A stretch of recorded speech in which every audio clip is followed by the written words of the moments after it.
आजा तरुण राम की फिर पाछे पछेगा भाई। आजा बंदे शरण राम की फिर। सतगुरुदेव की जय। बंदी छोड़ कबीर परमेश्वर जी की जय।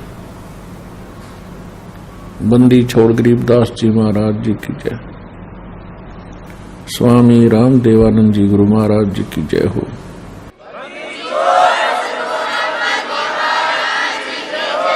परम पिता परमात्मा सारी सृष्टि के रचनहार, कुल के मालिक कबीर साहेब कबीर देव बंदी छोड़ की असीम रजा से आज हम इस सत्संग के अंदर एकत्रित हुए। उसी परमेश्वर की असीम कृपा से ही ऐसे शुभ समागम किसी पवित्र स्थल पर हुआ करते हैं।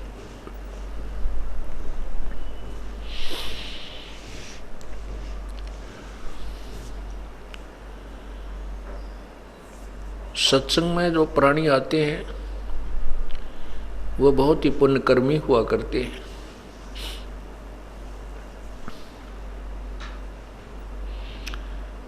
परमात्मा पूर्ण ब्रह्म सारी सृष्टि के रचनहार कबीर देव जी स्वयं ही हमें बताते हैं, समझाते हैं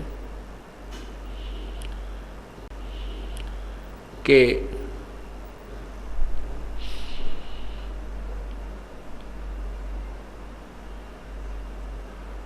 मानुष्य जीवन हमें किस लिए मिला है, इसका मूल उद्देश्य क्या है।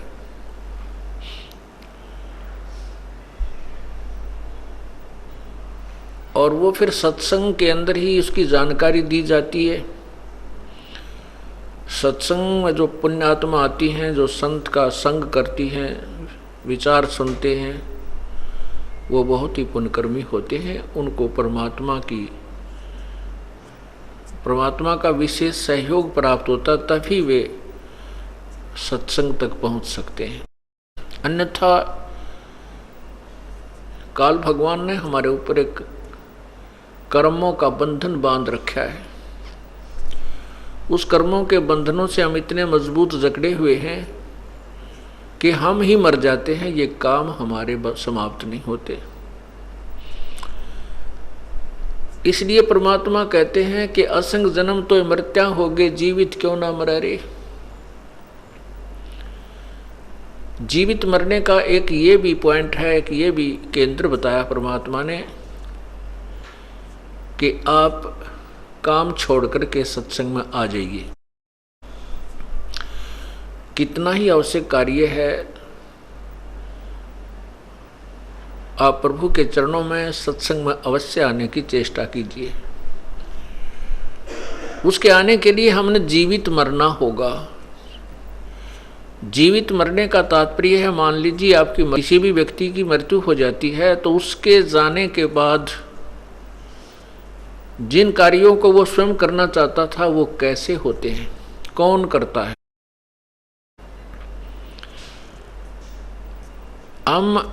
वो तो सदा के लिए मर जाता है, फिर नहीं उस परिवार में आता।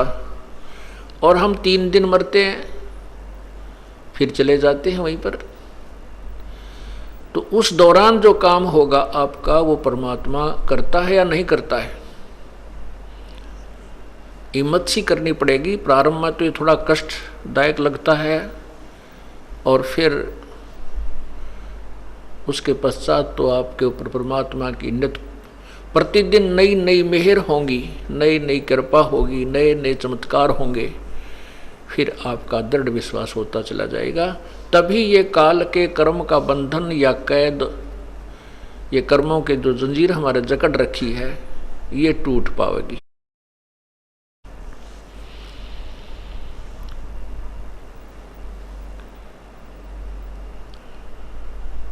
इस काल ने तो हमें ऐसा भ्रमित किया हुआ है कि हम सोच भी नहीं सकते। हमारे ऊपर इतना दबाव दे रखा है।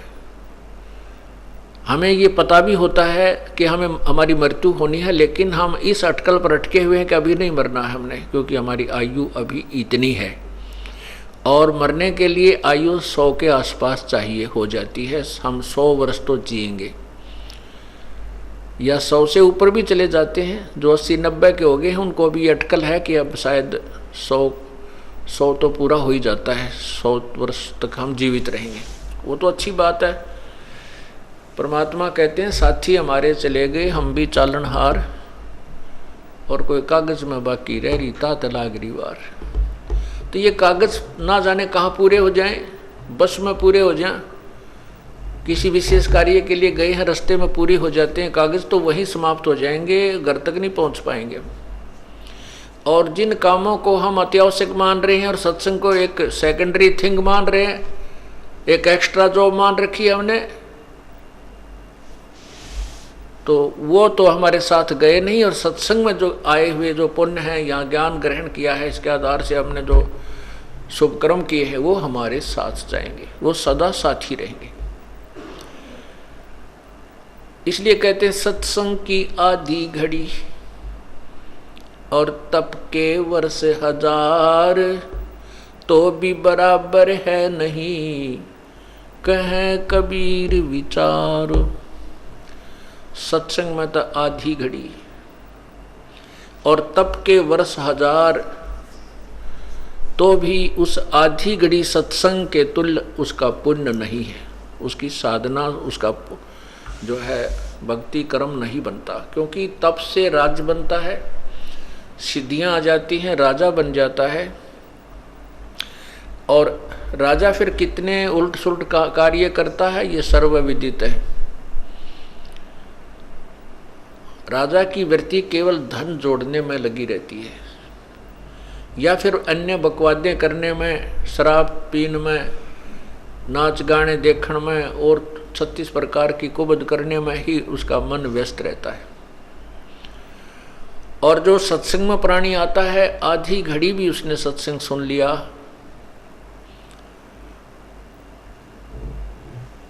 तो उसको कितना पुण्य होता है। संत मिलन को चालियो तज माया अभिमान, जो जो कदम आगे रखें ओहे यज्ञ समान। सत्संग में आधी घड़ी भी कोई बैठ गया तो उसके आने के लिए मैं जो वहाँ से लेकर चला है अपने स्थान से यहाँ तक जितने भी उसके कदम रखे गए, वो एक एक कदम एक यज्ञ के तुल्य है। और यहाँ तक उसने कितने कदम रखे, इतने यज्ञ का पुण्य उसको प्राप्त हुआ। और सत्संग में आधी घड़ी भी बैठ गया तो अगली बार उसकी रुचि बनेगी, एक घड़ी बैठेगा। क्योंकि कहते हैं तुलसी पिछले पाप से हरि चर्चा ना भावे, जैसे जबर के वेग से भाई भूख विदा हो जावे। जिस प्रकार किसी को जबर हो जाता है और उस जबर के कारण उसकी भूख समाप्त हो जाती है, भूख नहीं लगती, वो मनुखा दाख, किशमिश, सेब, संतरे, काजू, बादाम, अखरोट खाना जो प्रतिदिन आहार करता था, वो सब कड़वा लगने लग जाता है। न तो रोटी कड़वी है, ना सब्जी कड़वी है, ना मनुखा दाख कड़वी है, ना सेब कड़वी है, ना संतरा कड़वा है। वो बुखार की उस शरीर की व्यवस्था जवर ने बिगाड़ दी। उस जवर के प्रभाव से उसको मीठी वस्तु भी कौड़ी नजर आ रही है, कौड़ी महसूस हो रही है, कड़वी लग रही है। तो जिस प्रकार बुखार को नॉर्मलाइज करने के लिए, बुखार रोग को नष्ट करने के लिए कड़वी दवाई ही खानी पड़ती है, गोलियां खानी पड़ती है। और उन कड़वी बट्टी के खाने से ही वो बुखार धीरे धीरे कम हो जाता है, और जितना भी जबर कम होगा उतनी ही भूख लगनी प्रारंभ हो जाएगी। अब जैसे आधी घड़ी जो सत्संग में बैठेगा उसके कानों के माध्यम से परमात्मा की अमृतवाणी अर्थात वो उसको अच्छी नहीं लगी, क्योंकि इसलिए तो आधी घड़ी के बाद उठकर चला गया। लेकिन आधी घड़ी में जितनी दवाई उसके अंदर प्रवेश हो गई है उसने अपना काम अवश्य करना है, और उस पर वो मंथन भी करेगा, विचार भी करेगा, और फिर वो पुण्य जो उसका बन गया वो उसको कभी ना कभी फिर इधर घसीट ही लाएगा।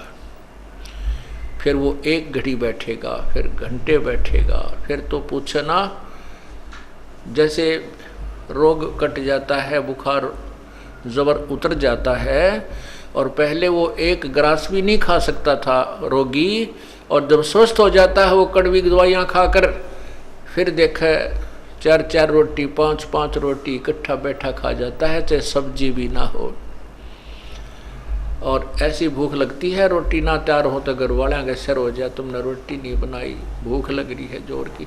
तो ऐसे ही जब आपका ये पाप कर्मों का जो जबर है ये नॉर्मल कम हो जाएगा और आप स्वस्थ हो जाओगे, ऐसी भूख लगेगी आप 100 200 किलोमीटर जा करके ये सत्संग सुनोगे, ये आहार आत्मा का प्राप्त करने की चेष्टा करोगे।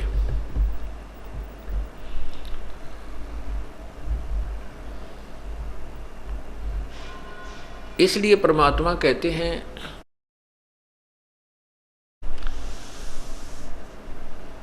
राम नाम रटते रहो, राम नाम रटते रहो जब तक घट में प्राण, कब हो तो दीन दयाल के बनक पड़ेगी कान। राम नाम रटते रहो, आखिरी श्वास तक आप पूजा भक्ति चाहे किसी भी, जैसे गीता जी के अध्याय नंबर 8 के श्लोक 13 में कहा है कि मेरा एक ओम मंत्र है। गीता ज्ञान दाता भगवान कह रहा है मेरा एक ओम मंत्र है, उसका अंतिम श्वास तक सिमरण करना है। और जब शरीर छोड़कर जाता है उस नाम का सिमरण करते हुए तो मेरे वाली परम गति को प्राप्त होता है।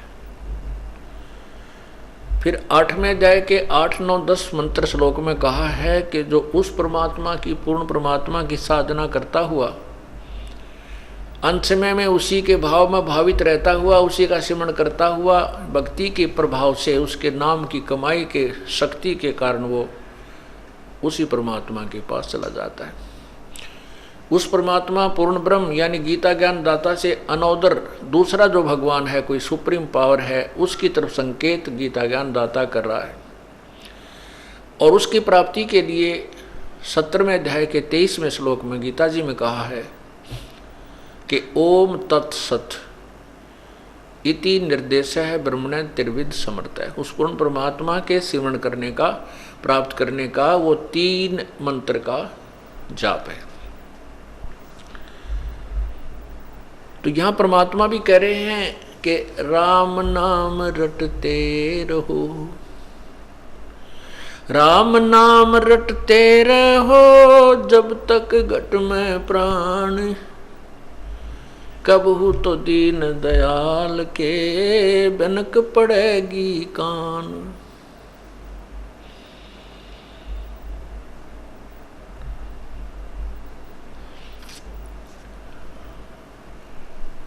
परमात्मा हमें यही बताना चाहते हैं कि आखिरी श्वास तक जाप आपने करना है। राम नाम परमात्मा के मंत्र को कहते हैं। प्रभु का नाम, प्रभु का नाम पूर्ण परमात्मा का जो प्रभु का नाम है वो 3 मंत्र का है। ओम तत्सत,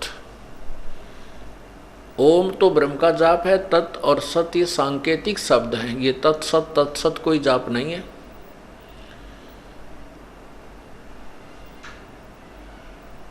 परमात्मा कहते हैं राम नाम जप कर थिर होई।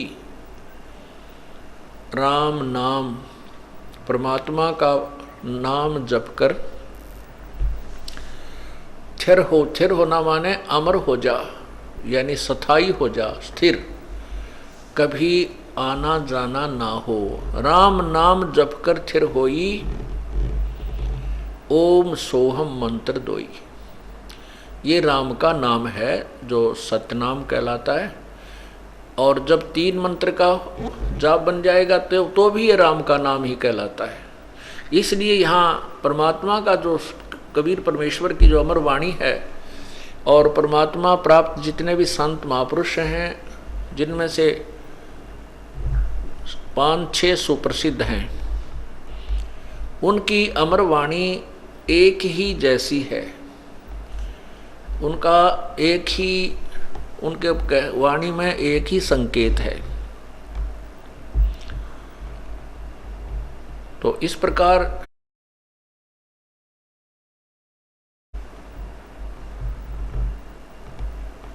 राम नाम के तरफ संकेत जो आता है संतों का, उस पूर्ण परमात्मा की तरफ है, पूर्ण राम की तरफ है। राम की परिभाषा क्या है? जैसे साहब कहते हैं, साहब कहते हैं। अब जैसे तहसीलदार भी साहब है, और डीसी भी साहब है, कमिश्नर भी साहब कहलाता है, मंत्री भी साहब, मुख्यमंत्री भी साहब, प्रधानमंत्री भी साहब, राष्ट्रपति जी को भी साहब ही बोलते हैं। ये सभी साहब अर्थात राम स्वामी प्रभु कहलाते हैं। लेकिन इन साहबों की शक्ति में बहुत अंतर है। ऐसे ही हम जिस राम की तरफ संकेत करते हैं, परमात्मा कबीर परमेश्वर जी या उसको प्राप्त संत, तो वो उस पूर्ण राम की तरफ, पूर्ण परमात्मा की तरफ ही संकेत होता है। तो वहाँ उसी राम की तरफ संकेत कर रहे हैं।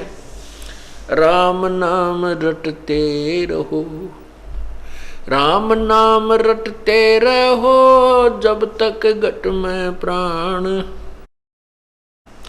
कब हो तो दीन दयाल के भनक पड़ेगी कान। मानुष जन्म पाके नहीं रटे हरि नाम, जैसे कुआ जल बिना फिर बनवाया किस काम। मानुष जन्म दुर्लभ है ये मिले न बारंबारी, जैसे तरवर से पत्ता टूट गिरे वो बोहर न लगता डार।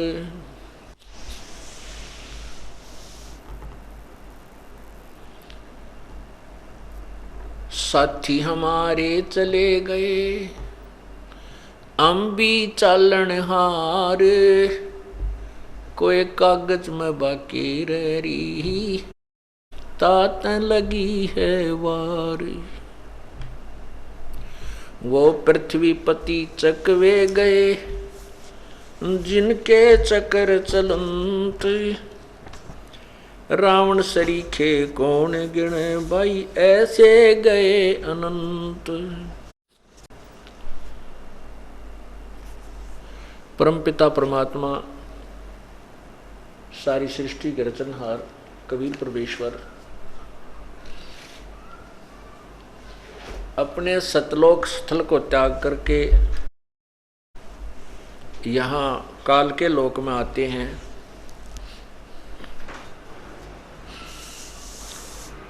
और हम काल के जाल में फंसे हुए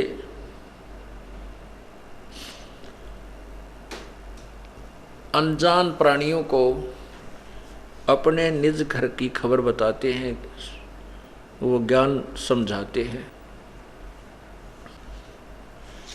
हम जब परमात्मा यहाँ आते हैं तो हम उनको एक सिंपल मैन मान लेते हैं, हम उनको एक साधारण मनुष्य मान लेते हैं, जबकि सभी सद्ग्रंथ गवाही दे रहे हैं वर्तमान में कि वो परमात्मा अपनी महिमा अपने द्वारा रची हुई सृष्टि, अपने यथार्थ ज्ञान को, अपने पाने की विधि को स्वयं ही बताने के लिए आता है।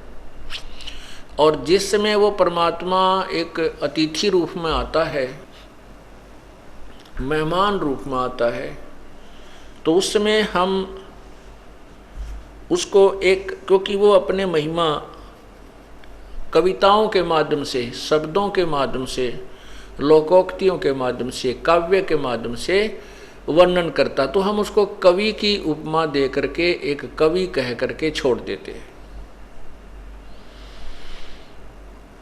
इसका प्रमाण है ऋग्वेद मंडल नंबर 9 सूक्त नंबर 96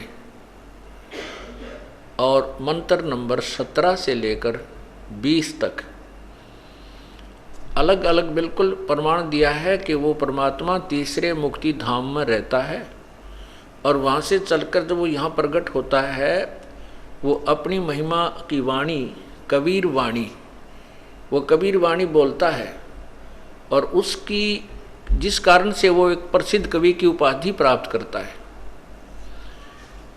लेकिन वो होता है पूर्ण परमात्मा, वो पूर्ण परमात्मा ही होता है और वो परमात्मा तीसरे मुक्ति धाम में रहता है। अर्थात एक प्रथम लोक है ये ब्रह्म का 21 ब्रह्मांड, दूसरा धाम, दूसरा लोक वो परब्रह्म का 7 शंख ब्रह्मांड, और तीसरा सतलोक है जिसके अंतर्गत सर्व ब्रह्मांड आते हैं। उस तीसरे मुक्ति धाम में परमात्मा रहते हैं। वो परमात्मा जब आता है तो हम साधना सभी गलत कर रहे होते हैं, क्योंकि काल भगवान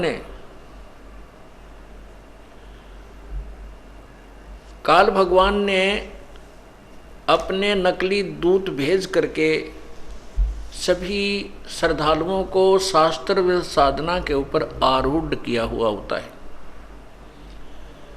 और शास्त्र विधि को त्याग कर जो मनमानी पूजाएं करते हैं, मनमानी साधनाएं करते हैं, वो गीता जी अध्याय नंबर 16 के श्लोक 23 में कहा है कि जो शास्त्र विधि को त्याग कर मनमाना आचरण करते हैं उनको न तो कोई सुख होता है, न उनकी परम गति होती है और न ही उनकी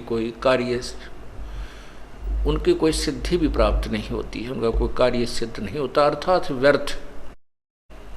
इसलिए गीता जी अध्याय नंबर 16 के ही श्लोक 24 में कहा कि अर्जुन, इसलिए तुझे भक्ति करने में जो कर्म त्यागने हैं, अर्थात जो साधना तू कर रहा है वो नहीं करनी चाहिए या करनी चाहिए, वो शास्त्रों से ही कंपेयर कर, सदग्रंथों से तुलना कर, किसी के कहने पर विश्वास मत करना। और जो संत सदग्रंथों के अनुसार साधना बताता है उसी की बात पर विश्वास करना। इसलिए तेरे लिए शास्त्र ही प्रमाण है। पुण्यात्मा, परमेश्वर, कबीर परमेश्वर अर्थात पूर्ण ब्रह्म प्रत्येक युग में प्रकट होते हैं और वो इस काल के जाल को समझाने का प्रयत्न करते हैं। सतयुग में भी आते हैं, त्रेता में भी आते हैं, द्वापर में भी आते हैं और वो कलयुग में भी आते हैं। सतयुग, त्रेता, द्वापर में जब परमात्मा आते हैं तो बहुत ही कम व्यक्ति उनकी बातों पर विश्वास कर पाते हैं, क्योंकि उस समय इतना घोर कष्ट नहीं होता और उन पुण्यात्माओं के पिछले पुण्य बहुत अच्छे होते हैं, वो ऐसे अपने जीवन को ठीक ठाक व्यतीत कर जाते हैं। इतनी परेशानियां नहीं होती जैसे आजकल देखकर रोग कितने भयंकर हो जाते हैं। असाध्य रोग हैं। वैज्ञानिक लोग एक रोग की कंट्रोल करने की तैयारी करते हैं, कुछ निकट पहुंचते हैं तब तक कोई एक और नया तैयार हो जाता है। तो वर्तमान में परमात्मा ने जो 600 साल पहले कहा था कि एक समय जो भक्ति युग आएगा उस समय इन सभी प्राणियों को पार करेंगे। सतयुग, त्रेता, द्वापर में परमात्मा की वाणी पर बहुत कम विश्वास करते हैं, क्योंकि हम जो संस्कृत बोलने वाले महर्षि जो तप करते हैं, हठ योग करते हैं, ऐसे आकड़ कर बैठे रहते हैं, हम उनको ही साधक और संत और पहुंची हुई आत्मा मानते रहते थे। उन पुण्यात्मा जो साधना करते थे, वो जो वेदों के मंत्रों का बार बार रिपीटिशन करते रहते हैं, उससे सिद्धियां आ जाती हैं और सिद्धियों से वो किसी का जो है अपकार कर देते हैं, किसी का उपकार कर देते हैं, जिस कारण से हम भय के कारण उनको परम संत मान लेते हैं, पहुँचे हुए महान आत्मा मानते रहे और उन्हीं की बातों पर विश्वास करते रहे। और जो वेदों और गीता जी तथा सब ग्रंथों में जो सिंपल वे ऑफ वर्शिप है, जो साधारण सा भक्ति का तरीका है, जो मोक्षदायक है, जिसको जन साधारण भी कर सकता है, गरीब से गरीब कर सकता है, अमीर से अमीर कर सकता है, उसको राजा भी कर सकता है, उसको कर्मचारी भी कर सकता है, उसको मजदूर भी कर सकता है, जो वास्तविक है, यथार्थ है, उस पर हमें विश्वास नहीं हो पाया। क्योंकि जितने भी साधु संत ऋषि हमने देखे, वो हठ योग जंगलों में जा करके आकड़ के बैठ जाते, खाना न पीना, नहाना न धोना, दाढ़ी बढ़ जाती, सिर के बाल बढ़ जाते, तो वो तो डले ढो रहे थे। डंब करे डूंगर चढ़े वो अंतर झिनी झूले, जग जाने बंदगी करे वो बोवे सूल बबूले। उनकी वो प्रक्रिया देख करके, उनका जो हठ योग देख करके जनसाधारण तो सोचते हैं कि ये बड़े अच्छे भाव पुरुष हैं, लेकिन बुद्धिमान लोग बताते हैं कि वो तो डले ढो रहे थे, वो साधना ठीक नहीं थी, क्यों शास्त्र विधि को त्याग कर उनका मनमाना आचरण था। जैसे वेदों की प्राप्ति ब्रह्मा जी को हुई बाद में, और जब ब्रह्मा जी की उत्पत्ति हुई वो कमल के फूल पर बैठा था, क्योंकि काल भगवान ने ब्रह्मा को जन्म होते ही कोमा में कर दिया, अचेत कर दिया दुर्गा के माध्यम से। दुर्गा एक प्रेतनी की तरह प्रवेश कर जाती है और ब्रह्मा विष्णु शिव तीनों में 3 रूप अलग से नाना रूप बना करके प्रवेश हो जाती है, उनको बेहोश रखती है अपनी शक्ति तय। ब्रह्मा जब जवान हुआ तो उसको सचेत कर दिया, कमल के फूल पर बैठा था। वो कहता है कि मुझे काफ़ी समय तक मैं उस कमल के डंठल को पकड़कर ऊपर नीचे घूमता रहा, मुझे कहीं पृथ्वी नजर नहीं आई, जल ही जल नजर आता था। उसी समय आकाशवाणी हुई कि तप करो, तो मैंने 1000 वर्ष तक कमल के फूल पर बैठकर तप किया, हठ योग किया। ये जो तप करना है ये आउट ऑफ सिलेबस है, और ये काल भगवान जो है इस आउट ऑफ सिलेबस को ज़्यादा महत्व देता है, ताकि ये प्राणी हठ योग करके बैटरी चार्ज करके मेरे ही इस काल के जाल में फंसा रहे और यहीं ऊट पटांग करके उलझ पुलझ रहे। उसके बाद ब्रह्मा जी ने वेदों को पढ़ा, सागर मंथन हुआ। सागर मंथन में 4 वेद इस काल भगवान ब्रह्म ने अपने श्वासों से, जैसे कंप्यूटर से दूसरे में फैक्स कर दिए जाते हैं, बाहर निकाल दिया जाता है, ऐसे उसने जल में छोड़ दिए और वो जल से बाहर आए। तो ब्रह्मा ने उनको पढ़ा, तो वेदों में ओम नाम लिखा है। यजुर्वेद अध्याय नंबर 40 के मंत्र 15 में कहा कि ओम कर्तुम समर किलवे समर और कर्तु समर। ओम नाम का जाप काम करते करते सिमरण करो, विशेष कसक के साथ श्रवण करो और मनुष्य जीवन का परम कर्तव्य मान करके श्रवण करो। तो उन महर्षियों ने ये नहीं पढ़ा कि उसमें ये भी लिखा है 40 में, यजुर्वेद अध्याय नंबर 40 के मंत्र 10 में और 13 में, कि परमात्मा के विषय में कोई तो जन्म लेने वाला बताता है कि वो साकार रूप में जन्म लेकर आता है, कोई कहते वो जन्म लेता ही नहीं, स्वयंभू है। इसके विषय में कोई तत्वदर्शी संत ही जानकारी देते हैं, उनसे सुनो। अर्थात परमात्मा की महिमा, उस तत्व ज्ञान को, यथार्थ ज्ञान को तो इन वेदों से ज्ञान से भी अलग कोई संत बताएगा। तत्वदर्शी संत, उसे सुनो। अब वो तत्वदर्शी संत तो उनको मिला नहीं।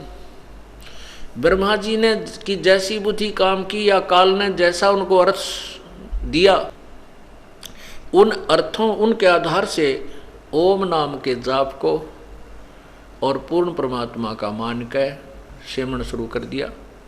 ओम नाम का जाप और प्लस में वो शास्त्र विरुद्ध साधना हठ योग जो पहले आकाशवाणी काल भगवान ब्रह्म ने की थी, उसको भी परमात्मा का आदेश मान करके सभी ने स्वीकार कर लिया। इस प्रकार शास्त्र विरुद्ध साधना पर हम ज्यादा आरूढ़ हो गए, क्योंकि नाम जाप करने लग जाओ, कुछ देर में ये मन तो कुछ और ही विचार करेगा, सोचेगा चल वहाँ घूमाते हैं, वहाँ से चलते हैं, ऐसा काम कर लेते हैं, उस काम को नाम को छुड़वा देगा।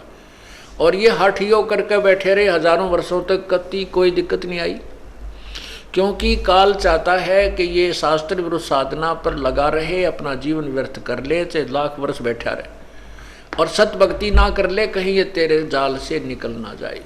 तो पुण्यात्माओं, हमने इस काल के जाल को समझकर सावधान हो करके और सिर पे पांव रख करके अब दौड़ना है, अर्थात साधना करनी है, तभी हम इस काल के जाल से निकल पाएंगे। नहीं तो बहुत भयंकर जाल है। कहना आसान है लेकिन करना बड़ा डिफिकल्ट है। और जो डिफिकल्ट यानी कष्टदायक काम को करेंगे तभी तो हम सफल होंगे। जैसे बच्चे हैं, स्टूडेंट विद्यार्थी हैं, उनको खेलना तो अच्छा लगता है, सिनेमा देखना भी अच्छा लगता है, लेकिन वो जो अध्याय याद करेंगे सब्जेक्ट, वो कठिन तो है लेकिन वो करना ही पड़ेगा और उसको करके ही वो सफल होंगे।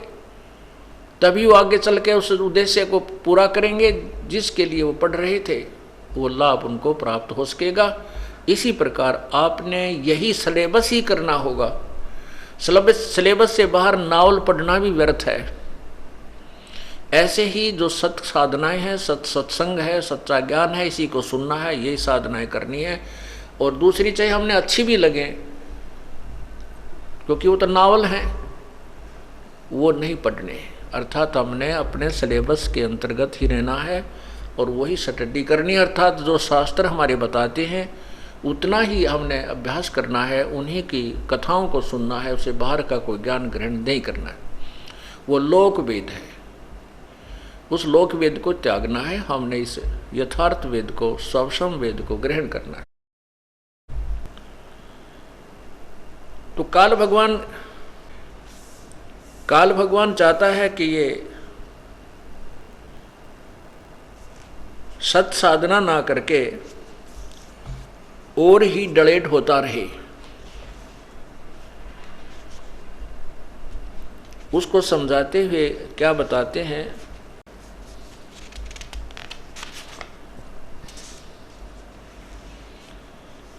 भाई दर्द बंद दरवेश है बेदर्द कसाई, दर्द बंद दरवेश है बेदर्द कसाई, संत समागम कीजियो तज लोक बढ़ाई। जिसके हृदय में दया है वो दरवेश है, वो संत है, वो साधु है। जिसका दर्द नहीं है, बेदर्द है, जिसके ये बातें जो वाणी परमात्मा की असर नहीं करती, वो बेदर्द है। उसको कोई रहम नहीं आ रहा दिल में, वो अपने कल्याण के प्रति भी चौकन्ना नहीं है, सजग नहीं है, तो वो बेदर्द कसाई। जैसे कोई हत्या करता है, मांस खाता है और उसको दर्द नहीं होता कि तू क्यों ऐसा जुल्म कर रहा है। इन सभी जो क्रियाएं वो करते हैं और जिसको विपरीत करते हैं उनके बारे में बताते हैं। दर्द बंद दरवेश है बेदर्द कसाई, भाई संत समागम कीजियो तज लोक बढ़ाई। संत समागम कीजियो, संतों के पास जाइयो, सत्संग सुनियो, लोक बड़ाई को छोड़ करके, चाहे तो कितना बड़ा पोस्ट पे है, चाहे कितना बड़ा मंत्री है, मिनिस्टर है, ये तेरे पिछले पुण्य है बालक। ये पिछले जन्म जन्मांतर के पुण्य कर्मों से आपकी बैटरी चार्ज है, और फिर पुनः चार्जर नहीं लगाया, अर्थात सत साधना नहीं की, तो आपके पूर्व जन्म की जो कमाई है वो समाप्त हो जाएगी। जैसे इन्वर्टर की बैटरी डिस्चार्ज हो जाती है तो एक ही समय सब क्रियाएं, सब लाभ समाप्त हो जाते हैं। ठीक इसी प्रकार जिसमें आपके पुण्य समाप्त हो जाएंगे, न तो आपका राज्य रहेगा, ना वह पोस्ट रहेगी, ना आप रहोगे। इसलिए संत समागम कीजिए, तज लोक बढ़ाई। दुनिया जनता में चाहे आप कितने बड़े प्रभुता प्राप्त हो, उसको भूल जाइए। परमात्मा कहते संत मिलन को चालिए, तज माया अभिमान। जो जो कदम आगे रखे, ओहे यज्ञ समान। संत मिलन को यानी सत्संग में आवे तो मान बढ़ाई को त्याग कर आना चाहिए। जैसे विद्यार्थी स्कूल विद्यालय में जाते हैं तो वहाँ चाहे वो कितने बड़े अधिकारी का पुत्र है, वो वहाँ विद्यार्थी रूप से ही जाता है और अध्यापक की हर बात का पालन करता है, आज्ञा का पालन करता है। उसी अन्य बच्चों की तरह वो अपने बेंच पर विराजमान होता है। उसके लिए अलग से कोई व्यवस्था नहीं होती और न ही वो इस बात को महसूस करता है, क्योंकि वो विद्यार्थी है। इसी प्रकार यहाँ सत्संग के अंदर चाहे कितना ही बड़ा अधिकारी या सेठ हो, चाहे कोई गरीब हो, उसको एक ही सथल पर, एक ही जैसी इस स्थान पर विराजमान होना पड़ेगा। और वो ये सोचता है कि मोरे मुझ में वहाँ जाऊँगा और मेरा अलग से कोई व्यवस्था नहीं हुई, गद्दे गुद्दे नहीं बिछाए तो मेरी बेइज्जती हो जाएगी। कहते हैं नहीं, संत समागम कीजिए तज लोक बढ़ाई। ये सब भूल जा, परमात्मा के दरबार में एक बालक की तरह जाना चाहिए, विद्यार्थी की तरह आना चाहिए। और जो गलत साधनाएं करते हैं उनके बारे में क्या बताते हैं कि सत्संग के बिना ये ज्ञान नहीं होता। दर्द बंद दरवेश है बेदर्द कसाई, संत समागम कीजियो तज लोक बढ़ाई। डिम्बी डम्ब ना छाड़ ही मरहट के बूता, ये घर घर दवारे फिरते हैं जो कलयुग के कुत्ता। शास्त्र विधि को त्याग कर जो साधना करते हैं उनके विषय बता रहे हैं कि डिम्भी डम्ब ना छाड़ ही। डम्ब माने पाखंड, डिम्भी माने पाखंडी। ये अपने पाखंड को स्वार्थवश नहीं त्यागते, ये घर घर के सामने जाकर भिक्षा मांगते हैं। कहीं से घी मिल जाता है, कहीं से आटा, कहीं से बूरा हैं, और फिर बना कर माल पूड़े खाएं। ये उस स्वाद के कारण, जीभ के स्वाद के कारण इन बकवादों को छोड़ना नहीं चाहते, जो इनको आने वाले समय में दुखदायी होंगी। डिम्ब करे डूंगर चढ़े तप होम अंगीठी, ये पंच अग्नि पाखंड है या मुक्त वसीठी। पाती तोड़े क्या हुआ बहु पान झरोड़े, और तुलसी बकरा खा गया ठाकुर क्या बोरे। क्या बताते हैं कि डंब करें, पाखंड करते हैं, ऊंचे स्थान पर बैठ जाते हैं और 5 दूने लगाकर उनके बीच में विराजमान हो जाते हैं। सीधे साधे बोली आत्माएं जाते हैं, साधु संत समझकर उसके ऊपर ना जाने कितना दान अर्पण कर देते हैं। वो अपना भी कर्म बिगाड़ रहा है और उन भोली आत्माओं को भी गुमराह करके उनके धन का दुरुपयोग कर रहा है, उसका भी पापी बन रहा है, दोषी बन रहा है।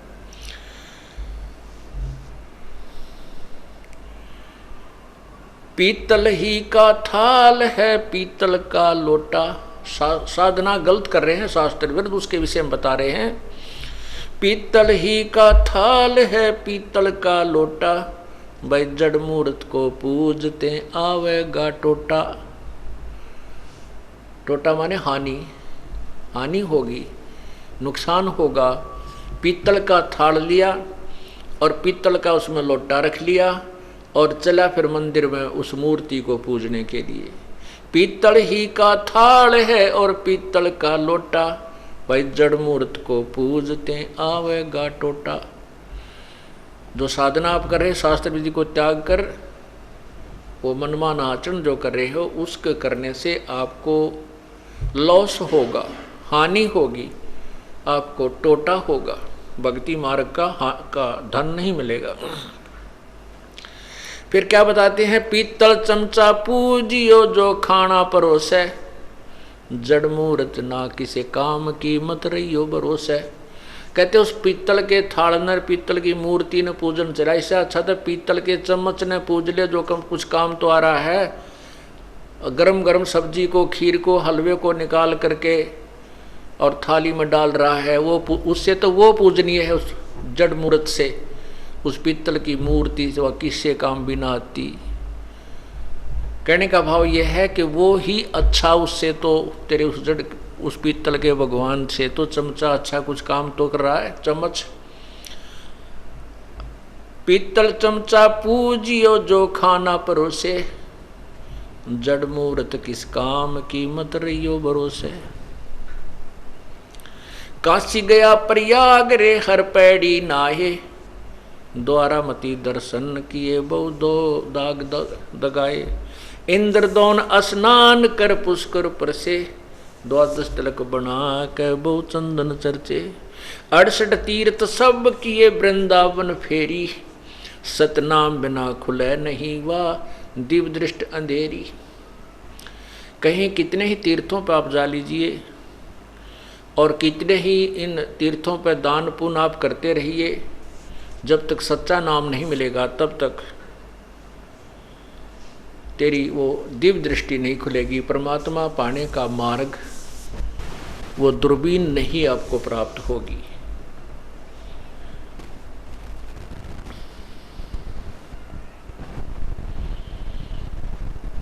सतगुर भेद लखाई या निज नूर निशानी, कहता दास गरीब है छूटे सो प्राणी।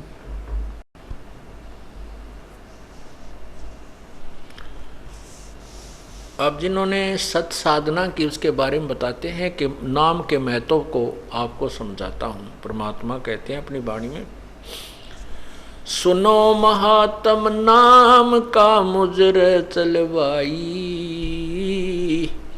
अजामेल गण का तेरे और सदन कसाई। सुनो, नाम की महिमा आपको सुनाते हैं कि जो साधना आप कर रहे हो उनसे तो कोई लाभ होने वाला है नहीं, और जिन महापुरुषों के तुम गुणगान करते हो वो नाम से ही मोक्ष प्राप्त करके अपना जो स्वर्ग प्राप्त किया है, जिसने जैसी साधना की उस स्थान को नाम से ही प्राप्त किया है, इन साधनाओं से नहीं जो तुम कर रहे हो। सुनो महात्म नाम का मुजर चलवाई, अजामेल गणिका तेरे और सदन कसाई।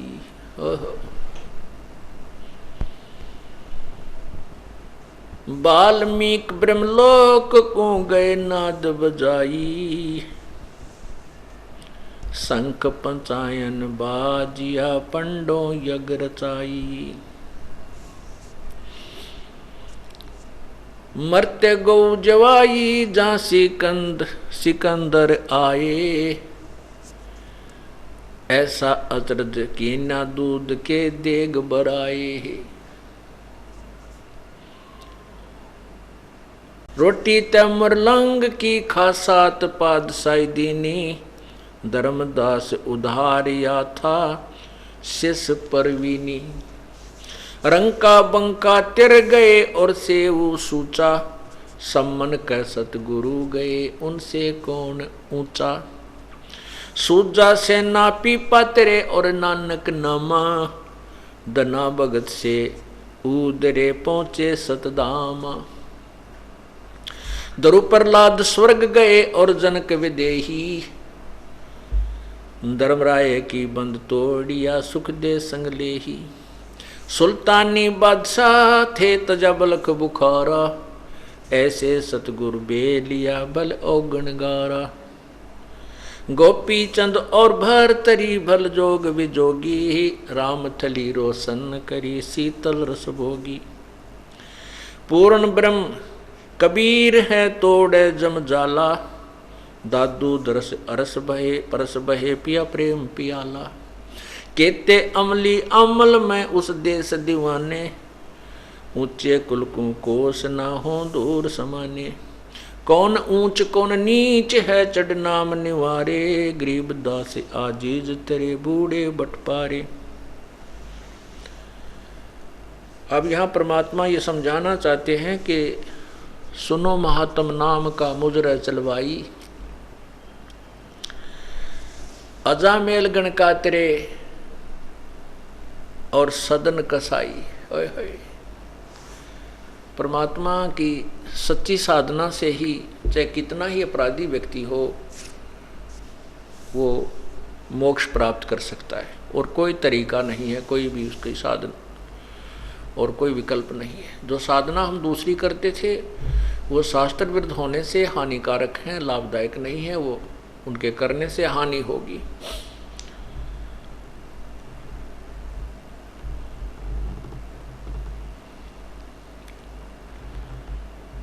जैसे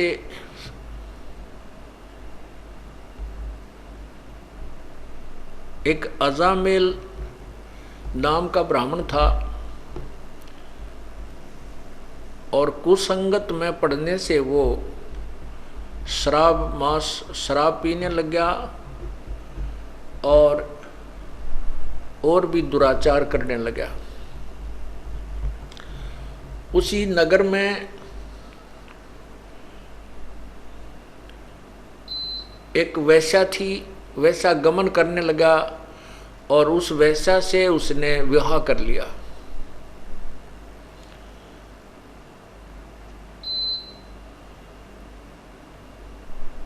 जिस कारण से ब्राह्मण समाज ने उसको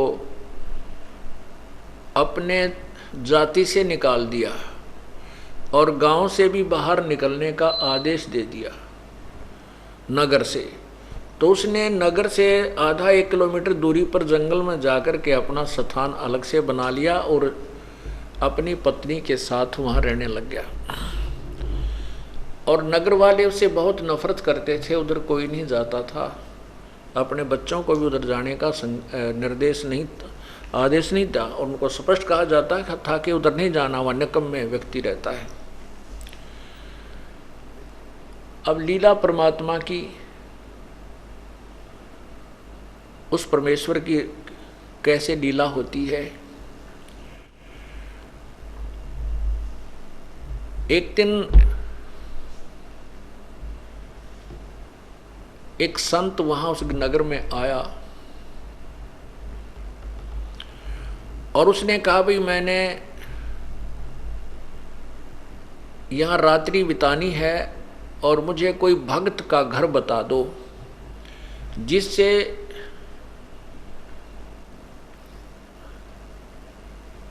मेरा जो है भक्ति कर्म ना बिगड़े, मैं अपना साधना भी कर लूँ उस भगत के घर बैठ के और मुझे 2 रोटी भी मिल जाए। तो उस संत को गांव के उस नगर के निकम्मे से व्यक्ति मिल गए। वो कहने लगे बाबा जी साधु संत तो नगर से बाहर रहा करते हैं और जिस प्रकार के आप भगत चाहते हो वो हम बताते हैं।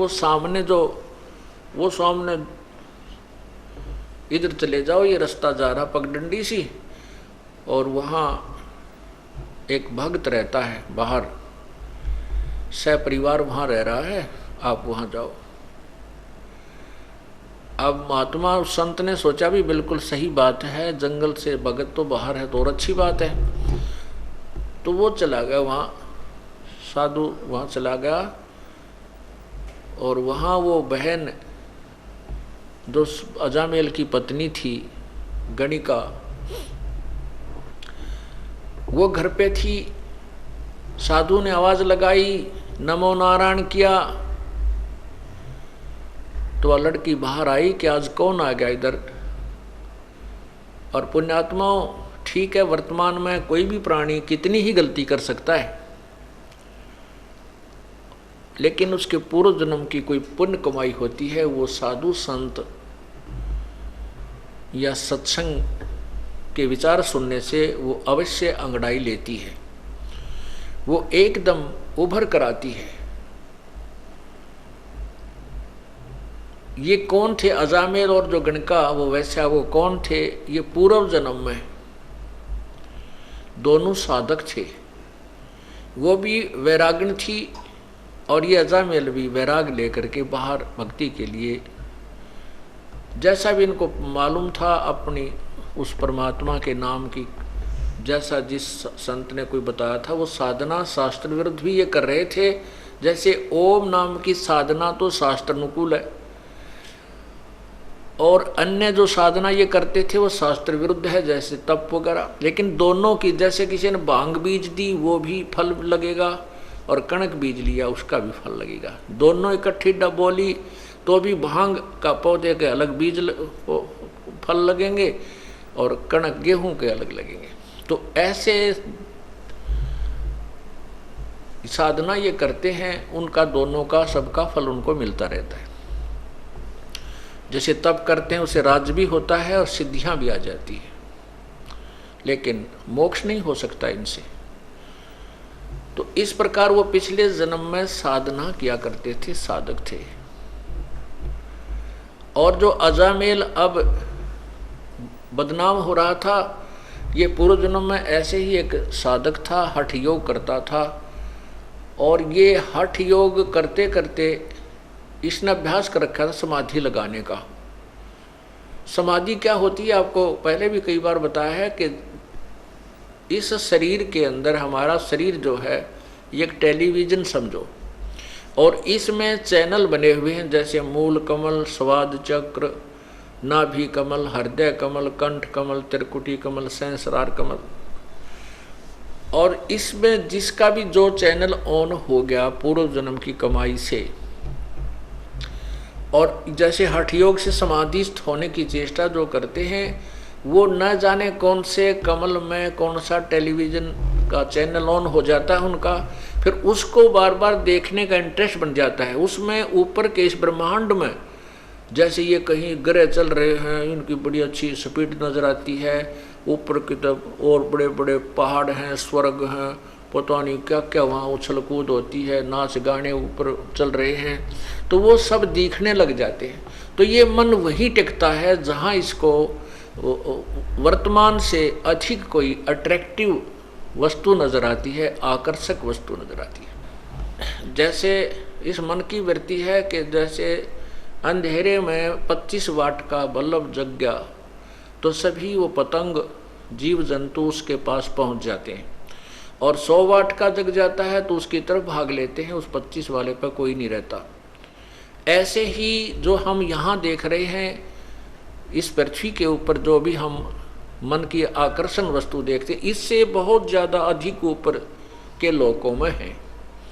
जैसे आपने मार्कंडे ऋषि और उस इंद्र की पटरानी की वार्ता सुनी, तो यहाँ जो इंद्र लोक की सबसे खूबसूरत औरत आकर के मार्कंडे ऋषि के सामने डांस कर रही थी, लेकिन मार्कंडे ऋषि की समाधि ब्रह्मलोक के उस बड़े होटल की नाच गाने देख रहा था वहाँ बैठा।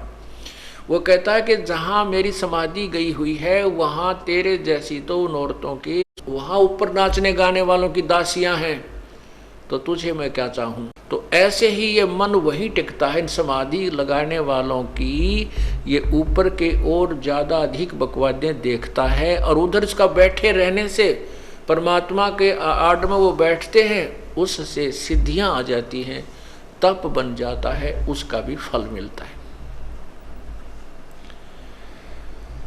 तो ये अजामेल जो है ये पूर्व जन्म में ऐसे ही समाधि लगाने का अभ्यास था। कभी तो हठ योग करके समाधि लगने का इसने अभ्यास किया, जिससे वो परिपक्व अभ्यास हो गया। और एक दिन सोते सोते इसका वो अब समाधि लग गई। समाधि लग जाती है तो मन बहुत दूर पहुंच जाता है, वहाँ की बकवादें देखता रहता है और शरीर को कोई आभास नहीं होता। उस समय बहुत ज़्यादा सर्दी थी, सर्दी का मौसम था और ये अजामेल समाधि हुआ अचेत पड़ा था।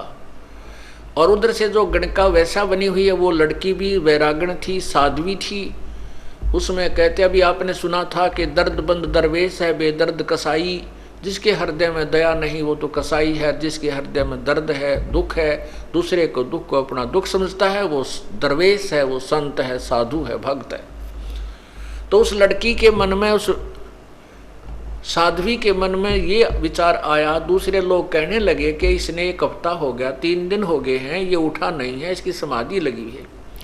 तो उस बहन के मन में ऐसा आया कि कहीं इसका, साधु का शरीर नष्ट ना हो जाए, सर्दी ज़्यादा है, कहीं इसके प्राण ना चले जाएं।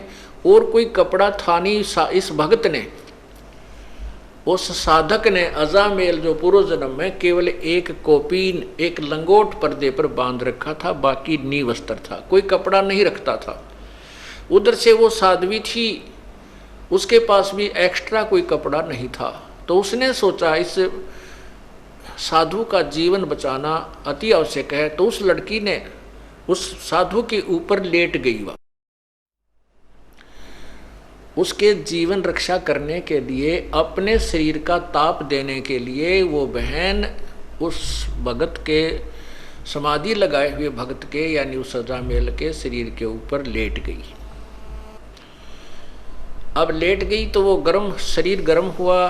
कुछ देर के बाद उसके वो जो ऊपर ड्रामा ड्रूमा देख रहा था वो खत्म हुआ। जब वो वापस आया से एकदम शरीर से बाहर, तो ये तपस्वी जो होते हैं ये ततैये बन जाते हैं, भेड़।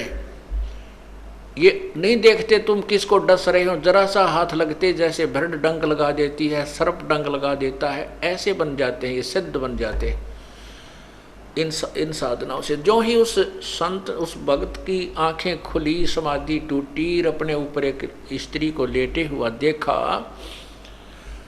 तो उस जन्म में तो ये ऐसा साधक था कि स्त्री को टच भी नहीं करना से अपना धर्म भंग समझता था। तो उसने उस औरत को ये सोचा कि ये मेरा धर्म भंग करने की चेष्टा कर रही है, उसको श्राप दे दिया कि तू वैसा बनेगी अगले जन्म में। तो उधर से वो भी उससे कैसी थी, दया तो थी उसमें, ये तो साधु में होता है, तभी तो भगवान की साधना की तरफ चलता है, दयालु जिसमें दया होती है। लेकिन जिसको साधना ठीक नहीं मिलती वो दयालु होकर भी दुष्ट कर्मों से नहीं चूकते। उधर से उस लड़की ने उसको श्राप दे दिया कि तू भड़ुआ बनेगा, अगले जन्म में तू भड़ुआ होगा, अर्थात व्यभिचारी होगा। तब जब उन दोनों का वो पारा सा उतर लिया छो का, फिर विचार करने लगे। तो उस लड़की ने कहा कि नालायक, मैं तो तेरे शरीर को गर्मी दे रही थी, मैंने तेरे जैसे निकम्मों की कोई आवश्यकता नहीं, मैं फिर घर क्यों त्यागती अगर मैं ऐसे कर्म करती।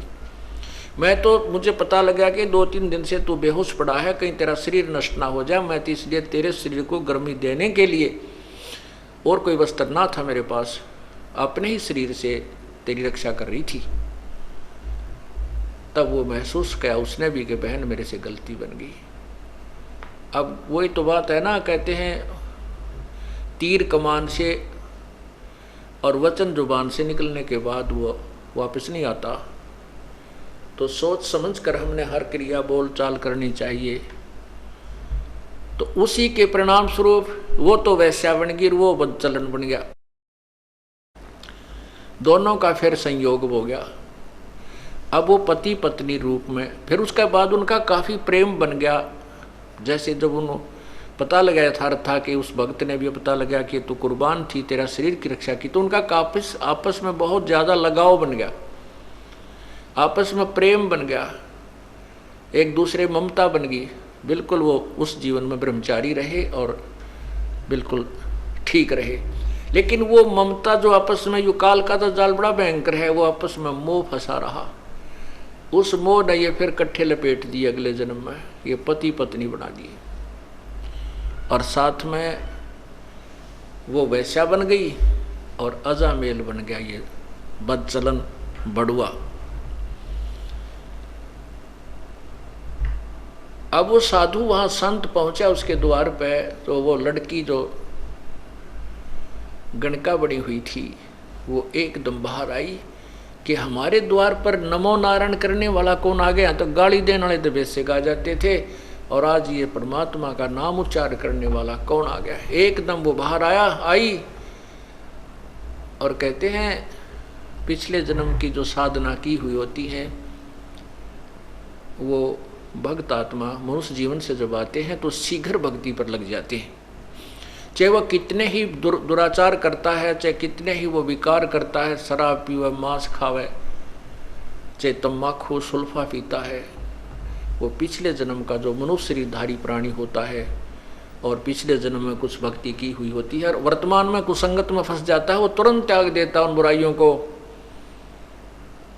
और परमात्मा की भक्ति में उसी प्रकार सपीडता लग जाता है।